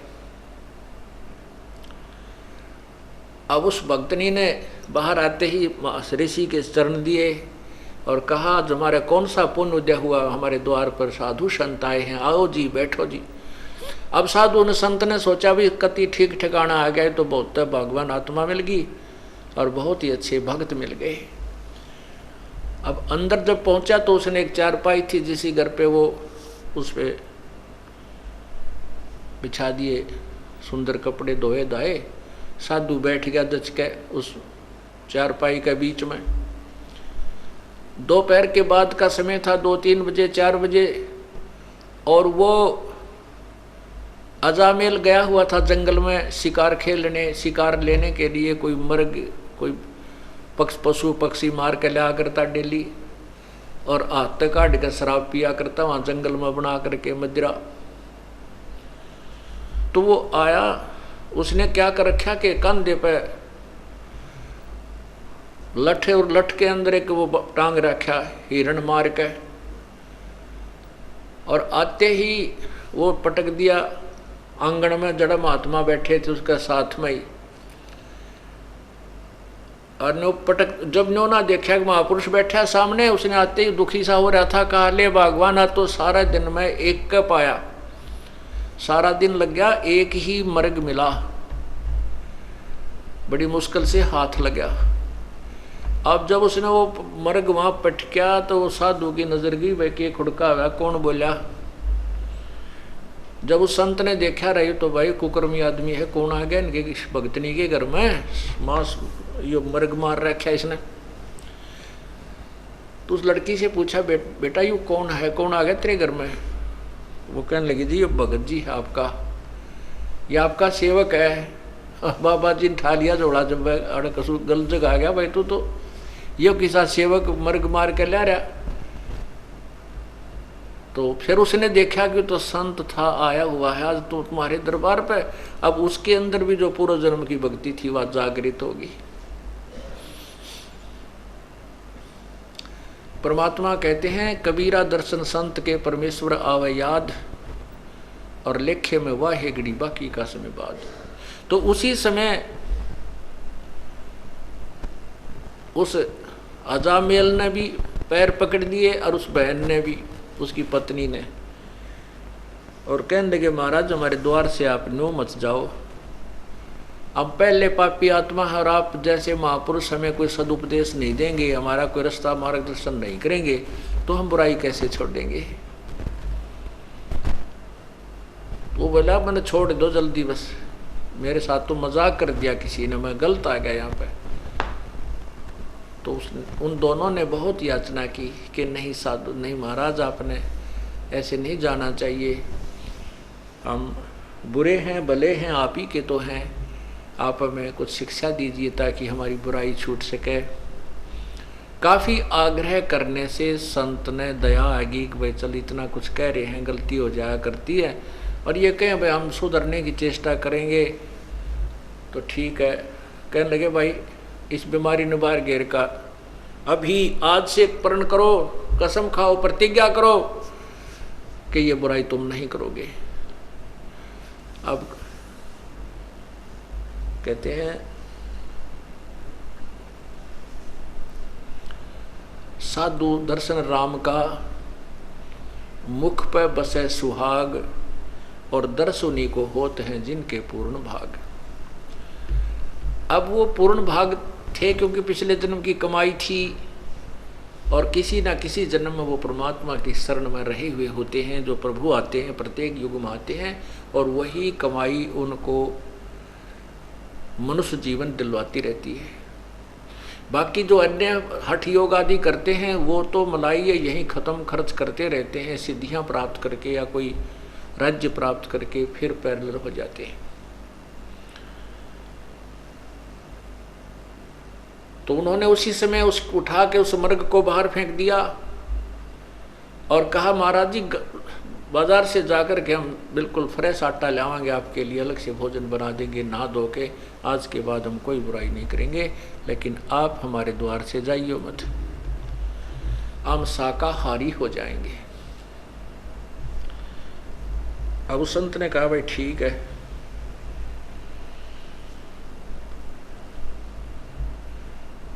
तो क्या हुआ, गर्मियों के दिन थे, गर्मी का मौसम था। अब वो भोजन ला करके बाहर से उन्होंने नहा धो कर स्वच्छ होकर के सारा घर दोबारा लीप लाप के पवित्र कर दिया। कहने का भाव कि उस संत का पेटा भर दिया, भाई ये भी ये बिल्कुल ठीक हो गए। तो उसके मन में आया कि परमात्मा ने शायद तुम्हारे लिए ही मुझे यहाँ भेजा है। जैसा भी संत के विचार होते हैं वो अच्छे ही हुआ करते हैं, चाहे वो किसी भी भगवान की साधना कर रहा है। उसके जैसे खेल के खिलाड़ी होते हैं, उनके कोई किसी भी खेल में खेल रहे हैं, उनके नियम और वो सब उसे परिचित होते हैं।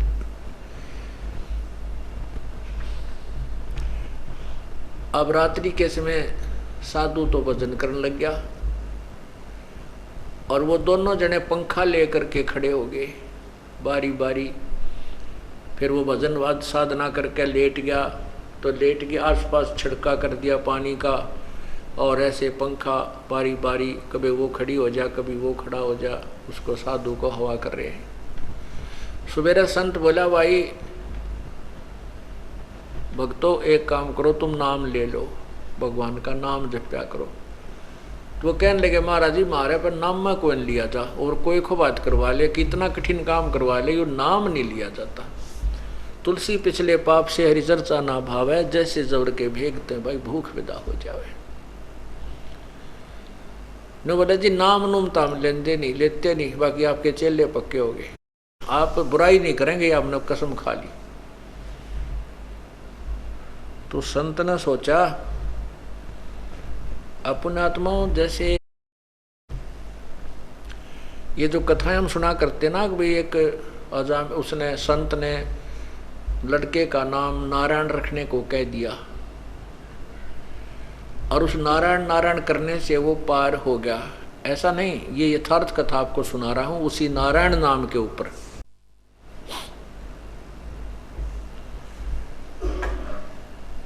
तो संत ने सोचा भाई इनके निकम्या के काम बिगड़ गए, गणे पाप गणे इकट्ठे हो गए, इसलिए इनके राम नाम में रुचि नहीं बन सकती, तो क्यों ना ऐसा तरीका कर दूं कि ये भगवान का नाम उच्चारण करने लग जा। न्यू बोला भाई तुम्हारा लड़का होगा 10वें महीने, लेकिन उस लड़के का नाम जो मैं बताऊं वही रखना, उसका नाम तुम नारायण रख लेना।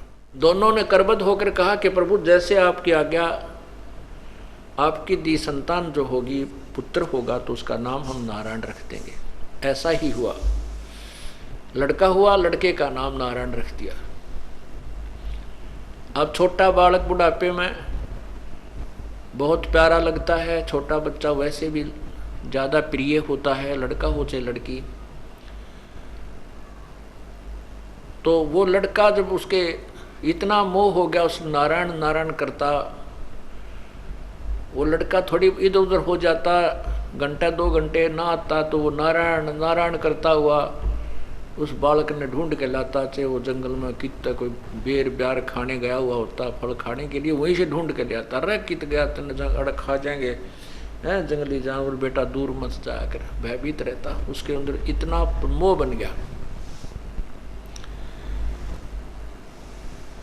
एक दिन उसकी अचानक मृत्यु होगी, क्योंकि उसका समय जो है ना, उसकी मृत्यु होगी। उस अजामेल की मृत्यु होगी तो उसको यम के दूत ऊपर लेकर गए धर्मराज के दरबार में, जहां अकाउंट होता है एज का, कर्मा का, कितनी आयु थी, कितने समय में यू मरा, इसने कैसे पुण्य कितने पाप किए।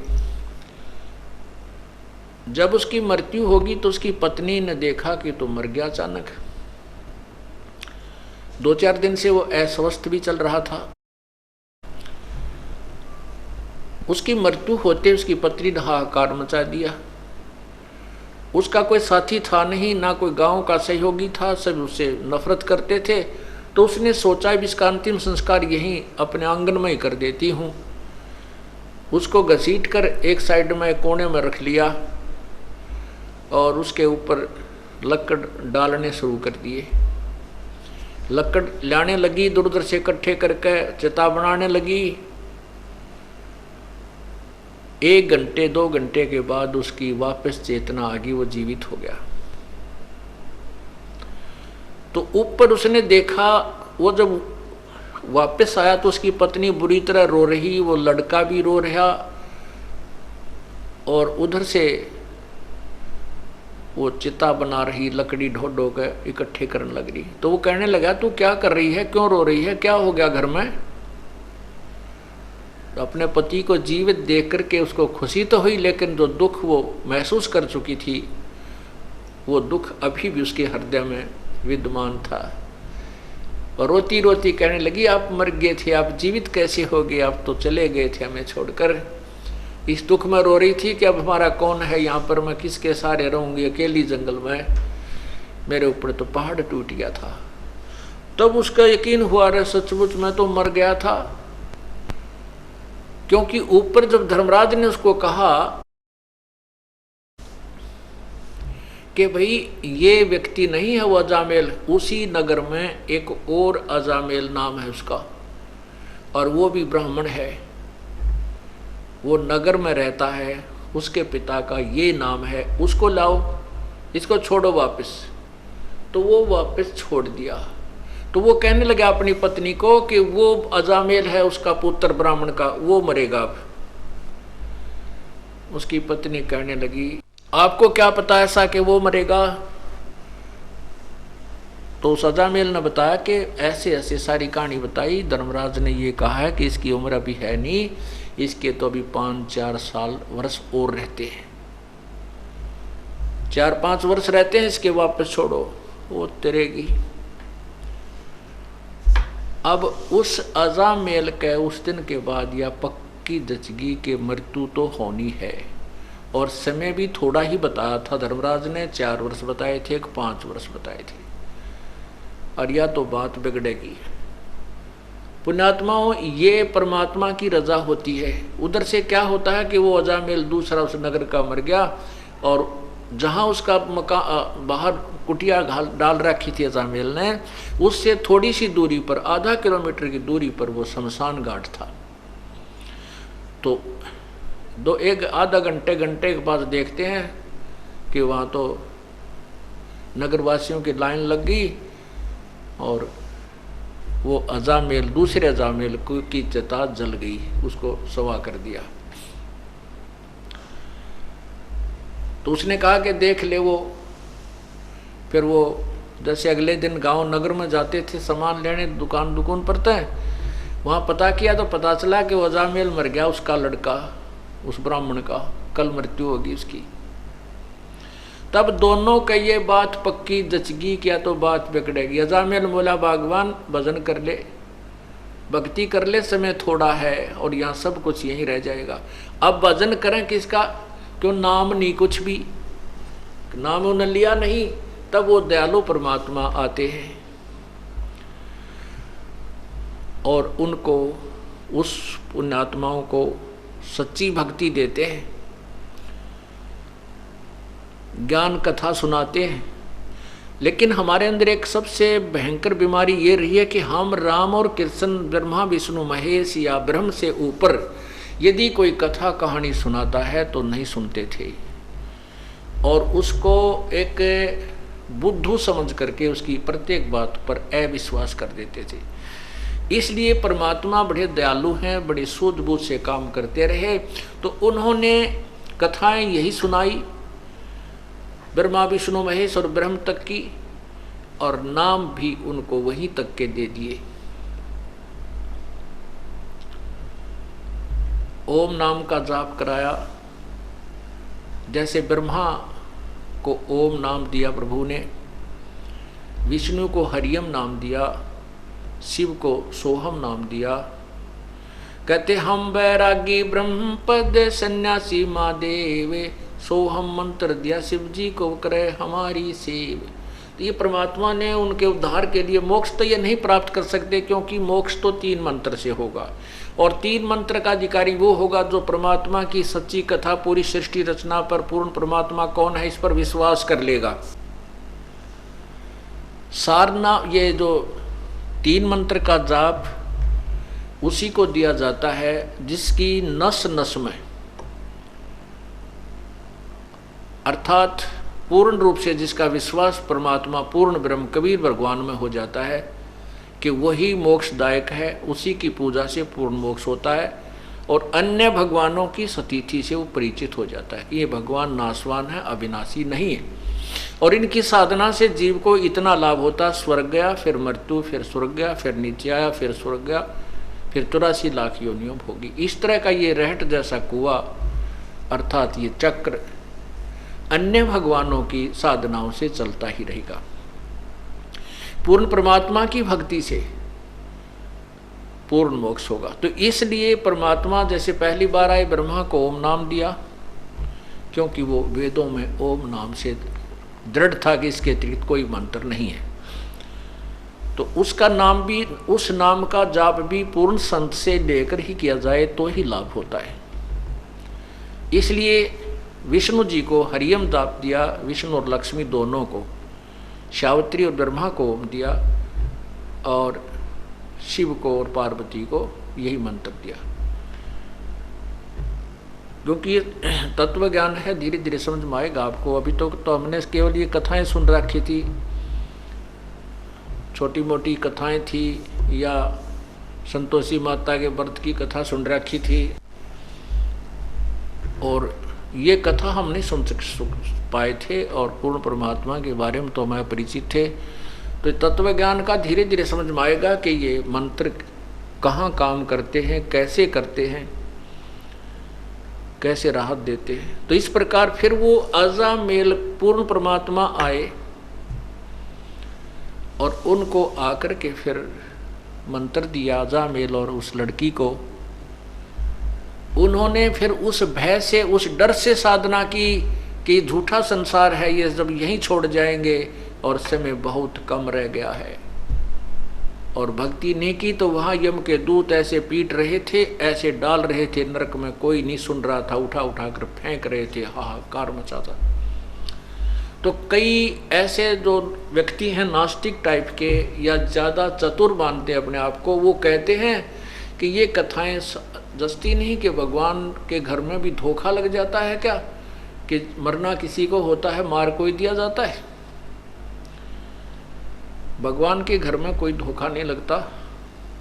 ये तो उन व्यक्तियों के ऊपर रहम होता है, उनके लिए गोल्डन चांस देता है परमात्मा, जो पुण्य आत्मा गणी होती है, उन्हीं को ऊपर दिखा करके वापस छोड़ दिया जाता है, कि ताकि ये यहाँ की यथार्थता को पहचान कर फिर संसार को आसार समझ के अपना काम बना ले, भक्ति पर दृढ़ हो जाए। उन पर विशेष कृपा होती है। तो जैसे अजामेल और गणका पर विशेष, उस अजामेल पर विशेष कृपा हुई कि उसको वो सारा ऊपर का दिखा करके झंझट और वापस छोड़ दिया। फिर उसको भय बन गया, उसको चिंता बन गई, तब उसका अजामेल और गणका वो दोनों विमान में बैठ करके स्वर्ग गए। इसमें क्या बताया है सुनो महात्म नाम का मुजरे चलवाई, आजा मेल गण का तेरे और सदन कसाई।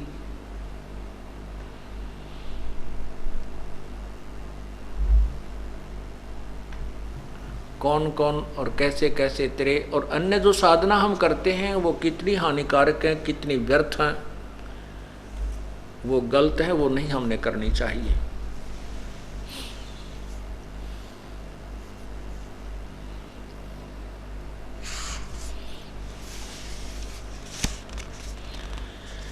भजन करो उस रब का जो दाता है कुल सब का, भजन करो उस रब का जो दाता है सब कुल सब का।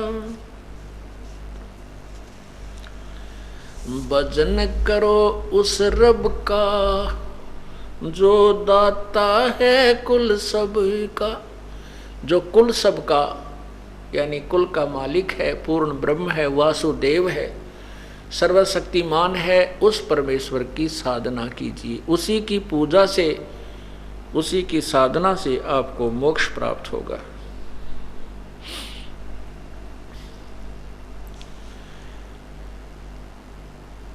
भजन करो उस रब का जो दाता है कुल सब का, भजन करो उस रब का जो दाता है कुल सब का। बिना भजन भय मिटे न जम का, समझ बूझ रे भाई, सतगुर नाम दान जिन दीना या संतों ठहराई। सत कबीर नाम करता का, कल्प करे दिल देवा, सुमरण करे सुरत से लापे, पावे हर पद भेवा। आसन पदम आसन बंद पवन पद परचय, नाभि नाम जगावे, त्रिकुटी कमल में पद्म झलके, जहाँ से ध्यान लगावे। सब सुख मुक्ता, सब सुख भुगता जीवित मुक्ता, दुखदारी दर दूरी, ज्ञान दान गलतान हर पद जो कर कूरंग कस्तूरी। गजमोती हस्ती के मस्तिक उन्मन रहे दीवाना, खाव न पीवे मंगल घूमे 8 बखत गलताना। ऐसे तत्पद के अधिकारी पलक अलख से जोड़े, तन मन धन सब अर्पण कर ही नेक न माथा मोड़े। बिन ही रसना नाम चलत है, निर्वाणी से नेहा, गरीबदास भोडल में दीपक नो, छानी नहीं स्नेहा।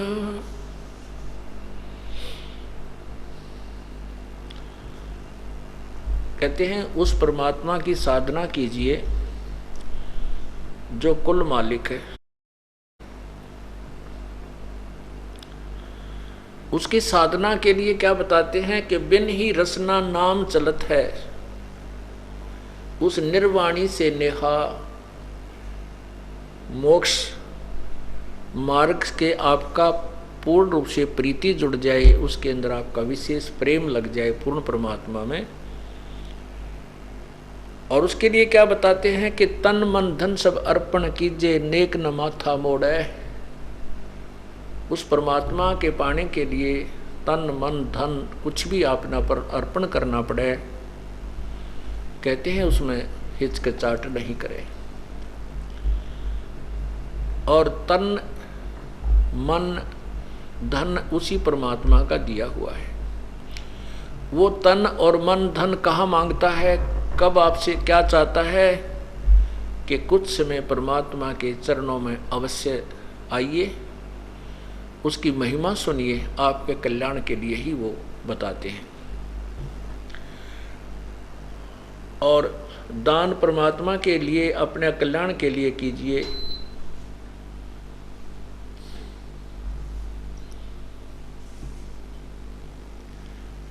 यही तन मन धन अर्पण करना होता है। तन मन धन अर्पण कीजय नेक न माथा मोड़े।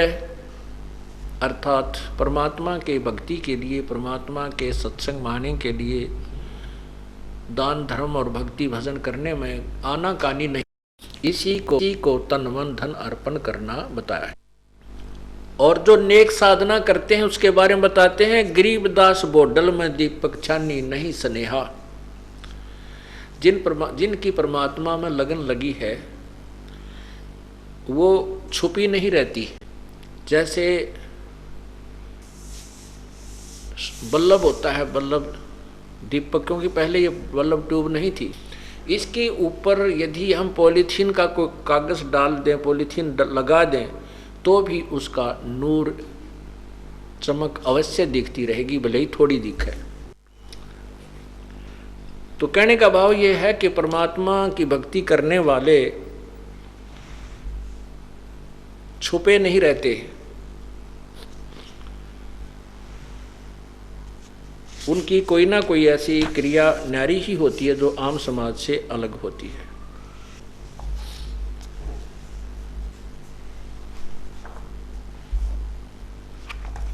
अब जो आन साधना हम करते हैं उसके बारे में बताते हैं। ग्रीब पत्थर पुजारी जीव हैं ये कलयुग के लोग, या बाण कुटिल छूटे नहीं लाग्या दीर्घ रोग। ये पत्थर पुजारी जीव हैं ये कलयुग के लोग, और ये बाण कुटिल या आदत बूंदी पड़गी या छुट्टे को नींद पे। पत्थर पुजारी जीव हैं ये कलयुग के लोग, या बाण कुटिल छूटे नहीं लाग्या दीर्घ रोग। गरीब साधों से ती मस्करी और चोरों संग खुशाल, कौड़ी गए पल्लू बंध्या डार दिया नगलाल। साधों से ती मस्करी, अब जैसे हम बताते हैं ये पूजाएं छोड़ दो जो साधना आप करते हो, जो करवा चौथ करते हो और भाई माता मसाणी पूजते हो, 4 ईंट लगाकर खेतों में या कहीं घर के कोने पे, वो पूजाएं जो कर रहे हो, व्रत रखते हो, ये किसी भी सदग्रंथ में प्रमाण नहीं है। आप ये पूजाएं मत करो। हमारी तो हंसी उड़ावें, नुके ले बिरण की तो नया ज्ञान ले आया, सारी पूजाएं छुटवाता है। ब्रह्मा विष्णु महेश से भी ऊपर कोई भगवान बताता है। तो क्या बताते हैं कि साधों से ती मस्करी ये चोरों संग खुशहाल है। ये चोर जो झूठे लोग संत थे, साधु थे, ऋषि थे, महर्षि थे, जो शास्त्र विरुद्ध साधना बताते थे, गुरु लोग, ये पंडित कहते हैं उन शास्त्रों के चोरों से तो खुशी रहते हैं जो शास्त्र विरुद्ध साधना बताते हैं, और संतों से ती मस्करी ये चोरों संग खुशहाल। और कौड़ी गए पल्लू बांध ली, कौड़ी को तो बांध लिया अपने पल्ले के, अर्थात गठड़ी बांध के धर दी घर में, और डार दिया नगलाल, जो लाल था उसको पटक दिया, उसको कूड़े में डाल दिया और कौड़ियों की थैला भर के घर में रख लिया। ये शास्त्र विरुद्ध साधनाएं, एक पूर्ण परमात्मा को छोड़कर अन्य देवताओं की पूजाएं, ये कौड़ी है। और पूर्ण परमात्मा की भक्ति एक लाल समझो। लाल कितने का होता है? 9 करोड़ का। 9 करोड़ का तो बहुत पहले सुना करते, तो 9 अरब का हो गया होगा, अब बहुत कीमत बढ़ गई। तो उसको छोड़ दिया हमने। अब जैसे आपने सुना है, सतनाम पालड़े रंग होरी हो, 14 लोक चढ़ावे राम रंग होरी हो, 3 लोक पासंग धरे रंग होरी हो, तो ना तुले तुलाया राम रंग होरी हो। लाल की कीमत बताते हैं आपको। ये सतनाम जो है ये 2 अक्षर का मंत्र है, उसी के विषय में बताया है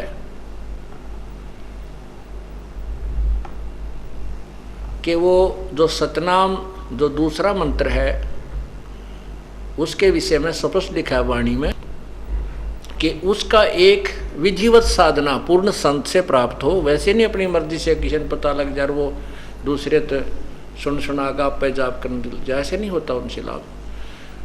तो वो परम संत से लेकर के पूर्ण संत से अधिकारी से नाम लेकर के एक ही सिमरण में कितनी कमाई बनती है, वो कितना कीमती है। एक बैलेंस, एक तुला तराजू ताखड़ी के एक पलड़े में तो रख दीजिए एक श्वास का सिमरण की कीमत, और दूसरी तरफ यहाँ इस 21 एक ब्रह्मांड के 14 लोक चढ़ा दे, 14 लोक। यहाँ तो एक छोटे से क्षेत्र का कोई मंत्री मुख्यमंत्री बन जाता है, वो है ना अपने आप को पता नहीं क्या समझ लेता है कितना, और इस पूरी पृथ्वी का राजा तो कहना है क्या क्या बन जाता है। कहते ऐसी ये पृथ्वी जैसे 14 लोक और 13 और लोक है, 14 लोक को एक पालड़े में रख दे, एक तरफ श्वास का सिमरण रख दे, और ये पृथ्वी और ये पाताल और स्वर्गलोक को पासंग रख दे, तो भी एक श्वास के सिमरण की कीमत अधिक है। तुलय नहीं तो भी नहीं तुलय।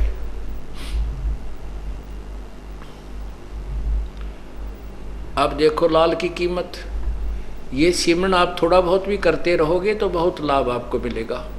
और अन्य साधना कौड़ी हैं, कौड़ियाँ खींचे मालगाड़ी भर ले तो भी एक लाल के बराबर नहीं हो सकती। तो ऐसे यथार्थ साधना और शास्त्र विरुद्ध साधना और शास्त्र अनुकूल साधना में भिन्नता बताई गई है। सतगुरु की संगत नहीं ना साहेब का जाप, कह गरीब कैसे बचे उनके तीनों तापे। सतगुरु की संगत नहीं, पूर्ण संत की संगत नहीं, और ना साहेब का जाप। पूर्ण संत की संगत से ही संत परमात्मा का जाप मिलेगा।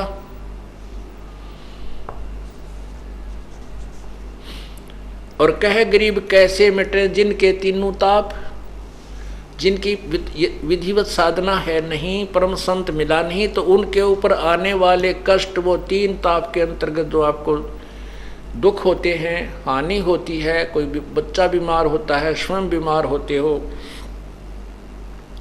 या कोई जंतर मंत्र कर देता है, वो आपके कैसे बचेंगे। सतगुरु की संगत नहीं और ना साहेब का जाप। जाप माने यथार्थ भक्ति, वो सांस का सिमरन।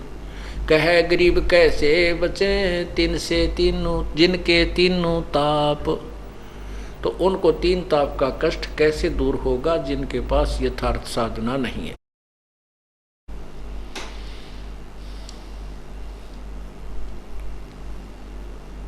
साकट नगरी ना बसो हाना लग सी हंसे, प्रगट कै समझाऊं चंदन के डिगबन से।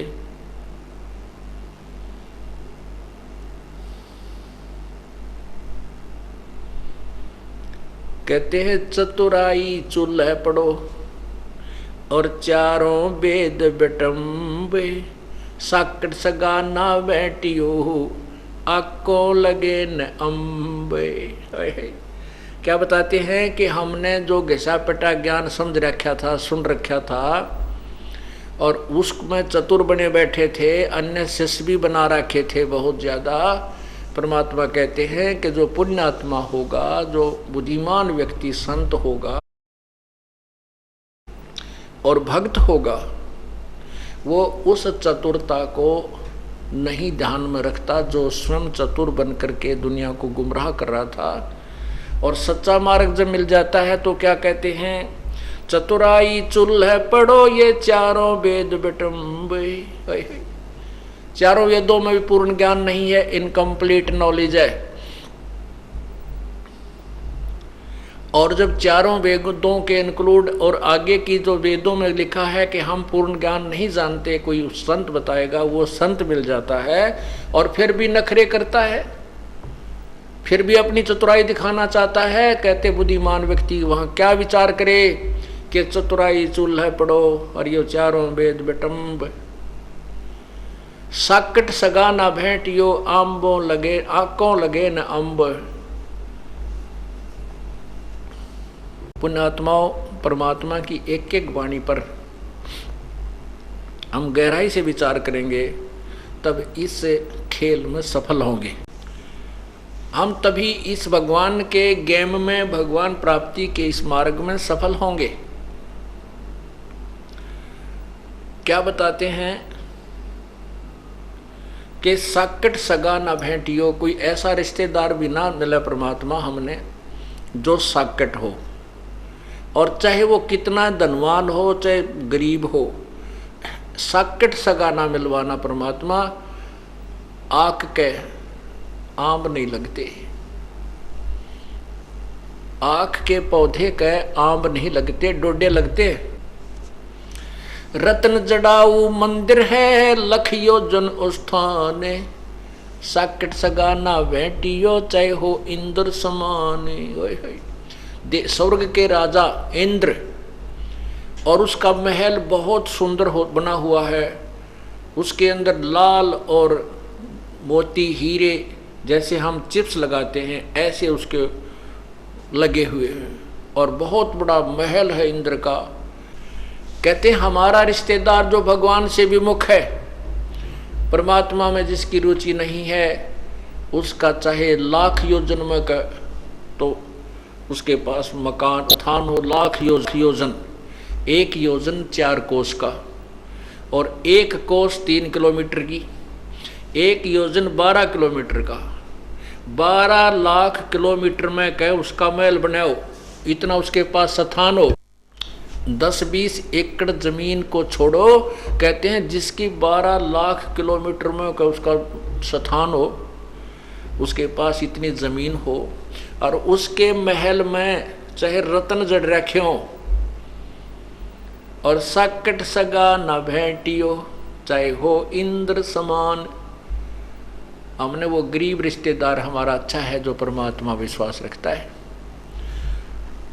क्योंकि हम यदि किसी पैसे वाले या किसी अच्छी पोस्ट वाले रिश्तेदार से हमारा संपर्क हो जाता है तो फिर ये कुदरती बात है, उसके प्रभाव से वो रिश्तेदार प्रभावित रहता है।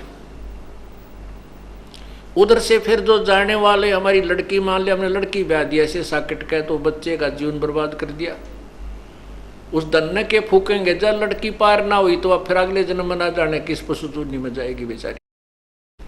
2 रोटी दाता ने देनी है, 2 रोटी बालक ने खानी है, 1 चारपाई पर सोना है, बस बाकी तो कितना स्थान हो यूजलेस है। इन बातों को हमने ध्यान में रखना है, तभी हम इस मार्ग में सफल होंगे। और उस बड़े घर की लड़की मारे गरीब का आगी वहाँ टेकन देना, ना भक्ति करे ना करण दे, ना वह गेल चले, ना भक्ति को सुहाव उसने, क्योंकि उसके पाप इतने कर्म बिगड़ जाते हैं। उसमें अभिमान अपने बाप का, उस पूर्ण धन का होता है। तो परमात्मा कहते हैं रत्न जड़ाऊ मंदिर है, मंदिर कहते हैं महल को, मकान को, और लख योजन स्थान, साकट सगा ना भेंटियो चाहे हो इंद्र समान।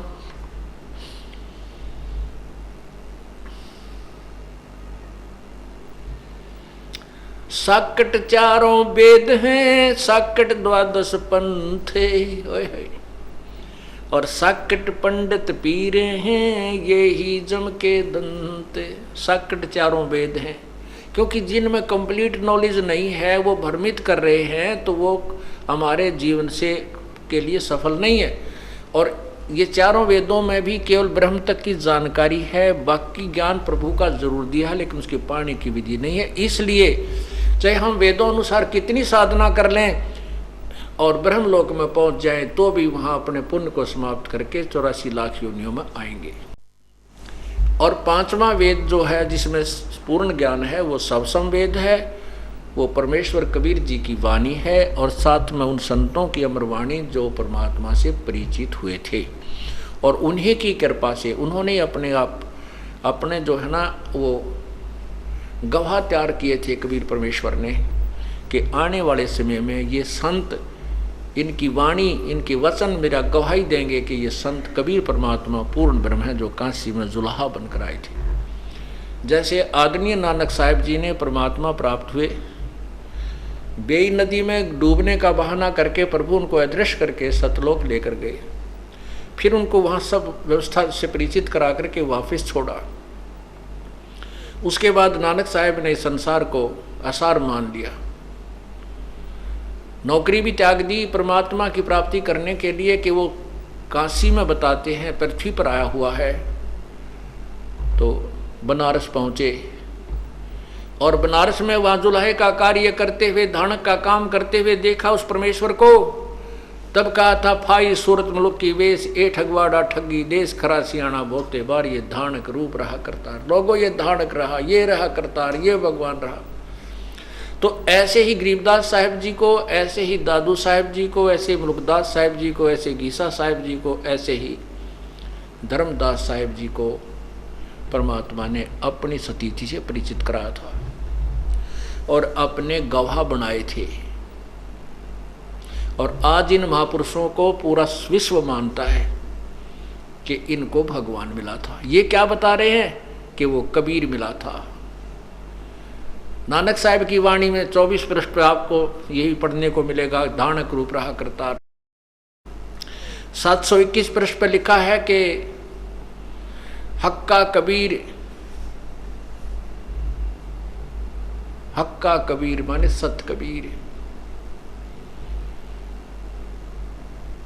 अर्थात उस पूर्ण परमात्मा का नाम सत कबीर कबीर है। वो धानक रूप में जुल्हा बनकर काशी में आया था, वही पूर्ण परमात्मा है।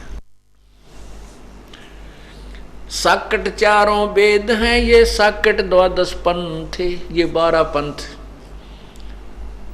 उन 12 पंथों के विषय में आपको परमेश्वर का सार संदेश अध्याय 15 में पढ़ने को मिलेगा, जो कबीर सागर में प्रमाणित है कि उन 12 पंथों में एक ये गरीबदास पंथ भी है।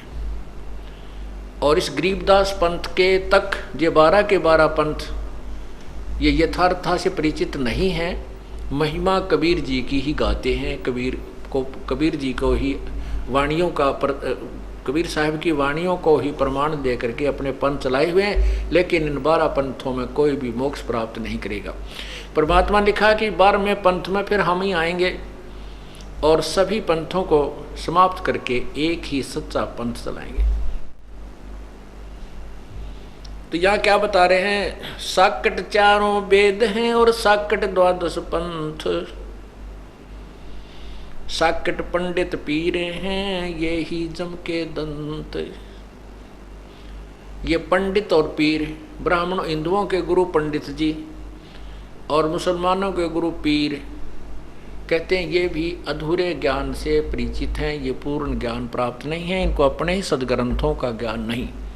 ये भी साकट हैं, अर्थात परमात्मा को नहीं पहचाना इन्होंने।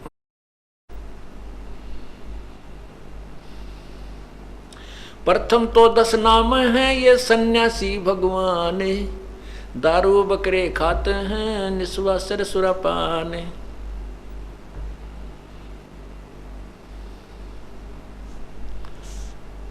ये 10 नामी संत ऋषि सन्यासी कहते ये भी पूर्ण रूप से परिचित नहीं है और ये सभी विकार करते हैं, दारू भी पीवें बकरे भी खा लें।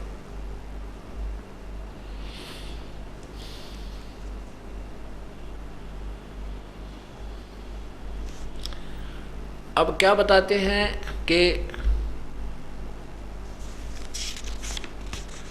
ये संतों के पंथ हैं जो टुकड़ा पानी चाही, वे तो पंथ जिन ये पंथ चलाइया वे तो अगम अथाही। जैसे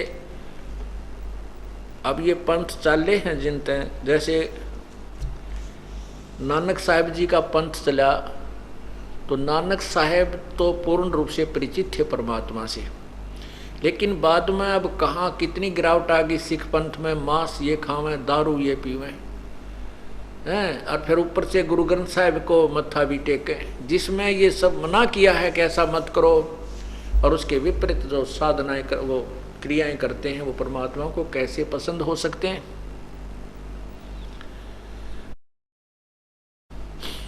कहते हैं गुरु गलतियों होते हैं नानक जे है पंथ, ओए होए फिट जन्नति संत की जो साकट से सकरनते। गुरु जैसे गुरु नानक देव जी तो महान आत्मा थे, परमात्मा से परिचित थे, अब उनको गुरुजी भी कहते हैं और उनके विरुद्ध सब क्रियाएं की जा रही हैं, शराब पिया जा रहा है, मांस खा रहे हैं। कहते हैं गुरु गलतियों होते हैं। अब उन गुरुओं को बदनाम किया जा रहा है, उनकी मर्यादा को तोड़कर नानक जेहे पंथ। और फिर हम जैसों को संकेत करते हैं अपनी वाणी में कबीर परमेश्वर के फिट जननीति संत की जो साकट सस्करंत, जो साकटों को शिष्य बना लेता लालच में कि कोई दारू पी रहा है, चाहे मांस खावे है, चाहे चोरी करे, चेला बना रहे ताकि दान करता रहे, तेरी रोजी रोटी चले। कैसे ऐसे साकट संत, ऐसे संत की जननी को भी लानत है। जो संत को जो अपना शिष्य करे तो उसको पूर्ण रूप से प्रत्येक बुराई से दूर करके उसको उपदेश दे, नहीं तो उपदेश मत दो, नहीं तो पाप का भागी हो जाता है। गुरु गलतियों होते हैं नानक जेहे पंथ, और फिट जननीति संत की जो साकट से सकरंत। पुणात्माओं, इस दास ने जब से ये मार्ग गुरुदेव के आदेश से ये दीक्षा आदि देनी प्रारंभ की है, यदि ये मर्यादाएं जो दास को आपको बता रहा है, बीड़ी शराब मांस तमाकू चोरी ठगी बकवाद, ये कोई नहीं करनी होगी। यदि इसमें से एक बीड़ी तमाकू की छूट दे दी जाए तो भी इतने शिष्य बन जाते, हरियाणा में गिनती नहीं होती, लेकिन हमने कतई नहीं बनाने। क्योंकि पर खेल के मैदान में एक ही फाउल हुआ, एक ही किसी पॉइंट से फाउल हो जाए वो बाहर हो जाता है। तो परमात्मा के दरबार में वही जा सकते हैं जो पूर्ण रूप से विकार रहित हो जाए। तो इसलिए हमने ना कोई लालच है दास ने, और ना ही बहुसंख्या की आवश्यकता है कि भी घनी संख्या हो जाए, कोई महिमा बनानी या नहीं। और बहुसंख्या की इच्छा भी है कि क्योंकि ज्ञान समझकर अपने आत्म कल्याण कराने के लिए चाहे सारी पृथ्वी से हो जाए, पूरा ब्रह्मांड हो जाए, कोई दिक्कत नहीं। लेकिन मर्यादाहीन प्राणी कतई नहीं स्वभाव है, क्योंकि जो इस नाम पर ठीक से लगेंगे उनको बहुत लाभ होगा। और जो नाम लेकर के मर्यादा तोड़ देगा कुछ दिन तो ठीक रहेगा, फिर उसको ऐसी हानि हो जाएगी अगर उसने कोई बीड़ी शराब मांस तम्बाकू या कोई भी नियम भंग कर दिया, तो फिर हम भी सोचते रह जाएंगे, हे भगवान ये दिखा तो बड़ा भगत था और इसको कैसे हानि होगी, और वो कर्म बिगाड़ रखा होगा उसने अपना ही। इसलिए किसी को भी ये दास स्वीकार नहीं करता, और कोई धोखे से झूठ बोलता है और बीड़ी भी पी रहा है और आ भी रहा है, तो वो आप दुखी होगा, उसको कोई लाभ नहीं होगा, और कोई ऐसी भयंकर चोट लग जाएगी वो पछताएगा। इसलिए किसी से गलती से कोई भंग हो भी जाता है नियम, तो री उपदेश ले, दोबारा उपदेश लेके अपना भविष्य में प्रतिज्ञा करे कि वह गलती ना करे तो चलेगा।